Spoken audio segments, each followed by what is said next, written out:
semuanya, selamat datang di video analisis komponen komputer. Nah, pada video kali ini saya akan membahas salah satu perangkat input yang sangat penting dalam kehidupan sehari-hari kita, yaitu flash disk atau USB Google Drive, USB Flash Drive. Meskipun lebih dikenal sebagai alat penyimpanan, flash disk juga berfungsi sebagai perangkat input karena ia mengirimkan data dari satu komputer ke komputer yang lain.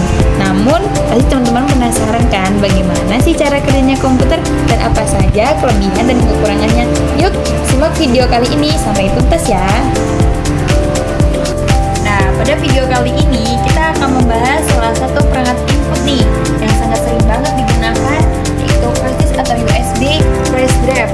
Nah, kalian pasti dalam kehidupan sehari-hari atau untuknya bagian kayak prodi sistem informasi itu sering banget akan memindahkan data dari satu data ke data yang lain, dari komputer satu ke komputer yang lain. Nah, pastinya itu menggunakan flash disk atau hard disk. Nah, tapi karena kita di sini adanya flash disk, jadi kita di sini menggunakan flash disk dengan ukuran USB 3.0. Nah, ini sudah termasuk yang bagus ya.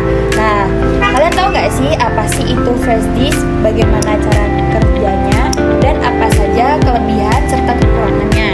Nah, jadi flash disk adalah perangkat penyimpanan portabel yang menggunakan teknologi flash memory untuk menyimpan dan memindahkan data. Nah, biasanya itu terhubung komputer melalui port USB atau Universal Series Bus.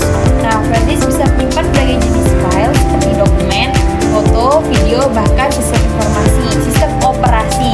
Nah, jadi itu flash disk ini kalau untuk menyimpan kayak dokumen, foto, video ini dalam beribu-ribu file-file tersebut, itu dilihat dari ukurannya. Kalau ukurannya cuma 2 GB tapi file-nya beribu-ribu kan tidak masuk akal. Jadi kalau membeli flash disk itu harus dilihat dari besar kecilnya penyimpanannya ya. Setelah itu ada cara kerjanya. Nah, kalian penasaran gak sih gimana sih cara kerja flash disk? Kok bisa dia langsung mengambil dari data satu ke data yang lain, dari komputer satu ke komputer yang lain. Nah, jadi cara kerja flash disk ini, saat flash dicolokkan ke port USB komputer, sistem operasi akan mendeteksi perangkat tersebut secara otomatis. Di dalam flash disk terdapat chip controller dan chip flash. Nah, apa sih dimaksud dengan controller? Yaitu mengatur komunikasi antara komputer dan memori.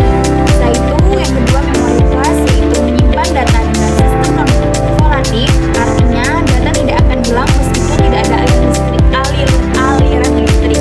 Nah, jadi flash disk ini tidak membutuhkan aliran listrik ya. Cara pemakaiannya seperti ini. Nah, jadi yang besar ini kita masukkan ke dalam colokan komputer ini. Nah, ini sudah menyambung. Nah, jadi kita tinggal memindahkan data yang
terbatas, yaitu jumlah siklus tulis. Hapus pada memori flash itu terbatas, jadi dia penyimpanan juga ada batasnya ya, tidak bisa